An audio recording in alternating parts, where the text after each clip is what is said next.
is all about recovery from addiction to either substance or behaviour. My substance of addiction, alcohol, could have been anything. Drugs. Well, prescription drugs for sure. When I was so unwell I couldn't drink, I went mad and had a nervous breakdown. Part of my story. Worked myself into the ground through anxiety and trying to be perfect and trying to do the next right thing. And life's like that. We do these things because we feel we ought to contribute and we are being paid for it, or we owe it to somebody. And yes. And what happened to me? Well, alcohol got me in the end. Even after a year of stopping, it still got me. Because it seemed to be the only way to find relief from me and my outlook and the pressure in my head and the disappointment with life. Or the actual disappointment with me as a person. So alcohol was my best friend, and from the first drink it gave me conviviality, relaxed, experiencing feelings besides fear. But I didn't even know I was fearful when I first took my first drink. Fear had always been there, so not knowing what it was the imaginary bogeyman, I guess, being found out, shame, guilt, all those things. So yes, my substance, alcohol, now in recovery, and there's also behaviour, work, relationships, collecting, materialism. Well, I had to lose everything because self-will kept me drinking, thinking I could get out of it myself, and obsessed. So these days, less obsessed, understanding relationships in the moment of now, understanding the priorities of life, and understanding what it's like to be sober just one day at a time. And there's a dog downstairs barking. It's barking mad. It's called Wobble, which is I only found that out yesterday. Yes, and Wobble barks a lot. Anyway, tolerance and love, as we say in fellowship. I can't do anything about it. I'm powerless over the dog next door. So, what are these videos there to do? Well, to share experience, strength and hope of how it is in recovery. That I am human and no bigger, no smaller, no more special than anybody else. I have a unique, authentic outlook and understand life as it is right now. Well, try to. And the same goes for anybody else in recovery. Unique, authentic, in the struggle of living and also the enjoyment of living when it's happening and it is enjoyable. So it's taking life on life's terms rather than relying on something. My old best friend, drink, my old best behaviour, working, relationships, and that perfectionism. And somebody said to me, a director of a company, he once said, "Don, how would you ever forgive me if I let you down?" And I didn't realise that my standards were so high for myself, and I forgave the world, which was very arrogant and egotistical. It meant I was judging other people and judging myself worse. So anger turned inward, often called depression, and there's more than one form of depression, and I guess most people know this. Anyway, recovery, what's it like? What keeps me in the game of life, or the experience of life, and finding the spiritual connection to now? You know, I wondered about spiritual for a long time, and it was always there. I was always spiritual. Even in the bad, the worst of it, it was still spiritual. It was the spiritual experience. I just didn't know I was in it. So, what have I learned today, and over the last few years? How to be sober one day at a time. Well, I couldn't do it on my own. And the gift is that we don't have to try and do it on our own. We're stuck if we try to think our way out of this addictive behaviour. So, AA, Alcoholics Anonymous, helps me on a daily basis find my unique, authentic outlook, or live it. And it doesn't make me special and different, it just means I'm unique and authentic, same as everybody else. So I go on about that a lot, because we are all equal in this respect, and you know, there are no spiritual giants in this world. We're in the moment of spirituality. It's the same size fits all, it's reality. And that is the real gift. Stop looking for spiritual or the spiritual angle of life. You're living it, whether you like it or not. And how we connect with the moment is the absolute joy or sadness that we experience. So it's not a big deal, but it is a big deal because we miss it, because we're thinking it and looking for it and trying to get up the mountain to get that exhilarating feeling that we are more connected to something. And actually, if we are connected to the moment of now, that is the most exhilarating moment we can have. So there we go. And you know, when it's as depressing as can be, it's still spiritual. So in fellowship I've learned that the spiritual life is, and I am. It's as simple as that. So how do I keep sober on a daily basis? Well, I go to meetings of AA and share with my friends experience, strength and hope what's happening in the day. And the last 3 days have been great for me. I've really got stuck into a project which I like and I'm enjoying doing. And that's a different kettle of fish, if you like, to how I have been in the past, where clinical depression has laid me so low I couldn't even get out of bed. So, AA, what is it? Here's the preamble or statement of intent, and then I'll share a bit of the literature. Alcoholics Anonymous is a fellowship of men and women who share their experience, strength and hope with each other, that they may solve their common problem and help others to recover from alcoholism. The only requirement for membership is the desire to stop drinking. There are no dues or fees for AA membership. We are self-supporting through our own contributions. AA is not allied with any sect, denomination, politics, organisation or institution. Does not wish to engage in any controversy, neither endorses or opposes any causes. Our primary purpose is to stay sober and help other alcoholics to achieve sobriety. And, you know, that one at the end, that sentence, to help other alcoholics to achieve sobriety, it is for one day. We're all in the same boat, same size boat. Lifeboat on an ocean of alcohol, or a lifeboat on an ocean of experience of life. Same thing. So the literature for today, if I can find it, is very January 25th. Where am I? Yes. What we need, each other. AA is really saying to every serious drinker, you're an AA member if you say so. Nobody can keep you out. In other words, the door is always open to anybody. For years, whenever I reflected on Tradition 3, the only requirement for AA membership is a desire to stop drinking, I thought it valuable only to newcomers. It was their guarantee that no one could bar them from AA today. I feel enduring gratitude for the spiritual development of the tradition has brought in me, that is, to be equal to everybody else. I don't seek out people obviously different from myself. Tradition 3, concentrating on the one way I am similar to others, that's being sober, brought me to know and help every kind of alcoholic, just as they have helped me. Charlotte, the atheist, showed me higher standards of ethics and honour. Clay, of another race, taught me patience. Winslow, who is gay, led me by example into true compassion. Young Megan says that seeing me at meetings, sober 30 years, I'm not, by the way, keeps her coming back. Tradition 3 ensured that we would get what we need, each other. And, you know, the brilliant thing about AA is, if you say you're in AA, for whatever reason, you don't have to share it with anybody outside the fellowship. If you say you're in and feel it's appropriate to be there to stop drinking, and only for today, you're welcome.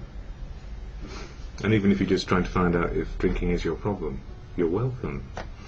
So the gift in all of this for me is to find some acceptance in the moment of now, spiritual, good or bad, and accept it and live with it, and then make the best choice. Not necessarily on my own. Consult, include, be a part of fellowship, family, friends, society. We are all connected. So that serenity prayer to God or good conscience, it's a meditation whether you believe or not. God, grant me the serenity to accept the things I cannot change, courage to change the things I can, and the wisdom to know the difference is for me just for today and for Wobble.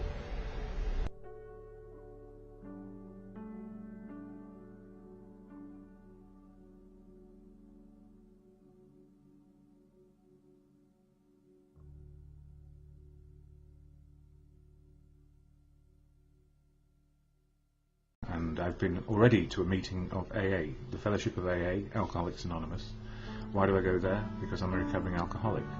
So I understand a bit about the addiction to either substance or behaviour. And of course the behaviour which goes with being an alcoholic is to drink, isolate often, and not be very pleasant to be with, because we don't know ourselves, and how can we possibly know others if we don't know ourselves?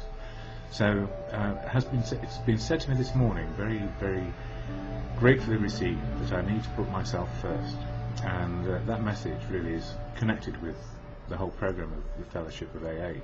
We need to put ourselves first, so we understand that we have become powerless over alcohol, and if we drink, life is unmanageable. And in a strange way, it is putting sobriety first which counts. Lean on fellowship, make it happen in a way which works for you. And you may have noticed I put on one of my playlists Eckhart Tolle speaking. I haven't heard the full video, but just listening to him say about not this, not that, not something. Often we can describe something as not this, not that, not something. And then we get to understand that maybe it's just being where it is, or being who it is today, that is important. Just being. And I went to it was an excellent meeting, all about powerlessness. And you know, January is the first month and the first step of 12 steps in this book, Daily Reflections. So I've been concentrating on powerlessness so far this month, and powerlessness over people, places and things. I need to remind myself of that every morning. But the reading for July 25th from this book goes like this, having said put myself first. What we need, each other. AA is really saying to every serious drinker, you are an AA member if you say so. Nobody can keep you out, and that comes from the 12 Steps and 12 Traditions, page 139. It goes on to say, for years, whenever I reflected on Tradition 3, the only requirement for AA membership is a desire to stop drinking, I thought it valuable only to newcomers. It was their guarantee that no one could bar them from AA today, Today I feel enduring gratitude for the spiritual development of tradition that tradition has brought me. I don't seek out people obviously different from myself. Tradition 3, concentrating on the one way I am similar to others, brought me to know and help every kind of alcoholic, just as they have helped me. Charlotte, the atheist, showed me high standards of ethics and honour. Clay, of another race, taught me patience. Winslow, who is gay, led by example into true compassion. Young Megan says that seeing me at meetings, sober 30 years, keeps her coming back. Tradition 3 ensured that we would get what we need from each other. And I'm nowhere near 30 years, I'm only a few in. But the gift is that I can go to a meeting like I did this morning, and at the beginning of that meeting, which I'll share now, so you've got no misunderstanding about Tradition 3, Alcoholics Anonymous is a fellowship of men and women who share their experience, strength and hope with each other, that they may solve their common problem and help others to recover from alcoholism. The only requirement for membership is a desire to stop drinking. There are no dues or fees for AA membership. We are self-supporting through our own contributions. AA is not allied with any sect, denomination, politics, organisation or institution, does not wish to engage in any controversy, neither endorses nor opposes any causes or these videos. Our primary purpose is to stay sober and help other alcoholics to achieve sobriety. And you know, I don't speak for AA, but I certainly need AA in my life to help me with my spiritual progress, just one day at a time. And I say to myself that I am powerless over people, places and things. And if I feel I have power over, then I start to control, and then fear can come in, and then I've lost the plot in no time flat. As Bill sees it, again another relevant book for today, and reading. Number 8, A New Life. Is sobriety all that we are to expect of a spiritual awakening? No, sobriety is only the bare beginning. It is only the first gift of the first awakening. If more gifts are to be received, our awakening has to go on. As it does go on, we find that bit by bit we can then discard the old life, the one that did not work, for a new life that can and does work, under any conditions whatever. And that's very much about the 12-step program. Regardless of worldly success or failure, regardless of pain or joy, regardless of sickness or health, or even death itself, a new life of endless possibilities can be lived if we are willing to continue our awakening through the practice of AA's 12 steps. Pretty much what I was saying in the middle. And you know, the gift for me is I've been in a relationship, we've understood each other, and what we agreed, we need to put each other first. Rather, we need to put ourselves first in recovery, and not worry and get on and be single and be happy. Don't keep on reliving the history and digging into the past and what if. Because if we put what if and the history back in the forefront of our mind, we'll end up doing the same thing over and over again, either with the same person or another person.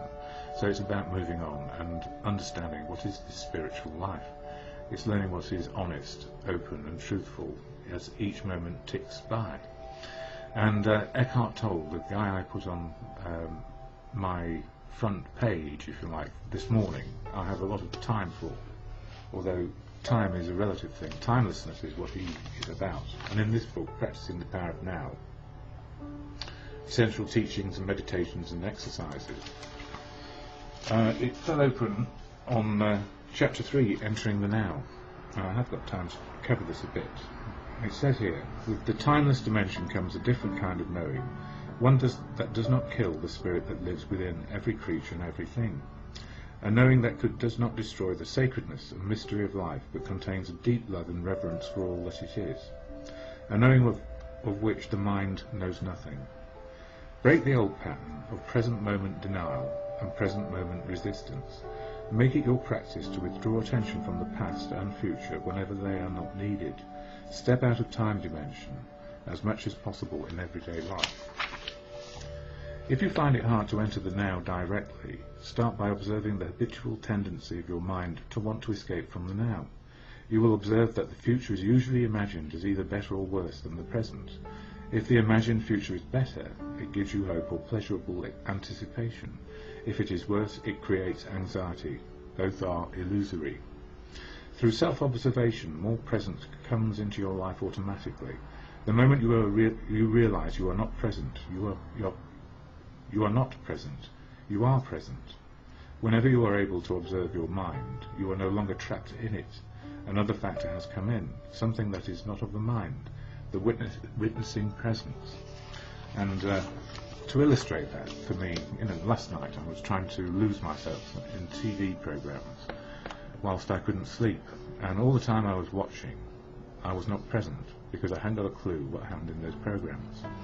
So what this program, I'm reading something, say, from Eckhart Tolle and many other philosophers, is how do I keep myself in the present moment by letting go of the past and not imagining the future.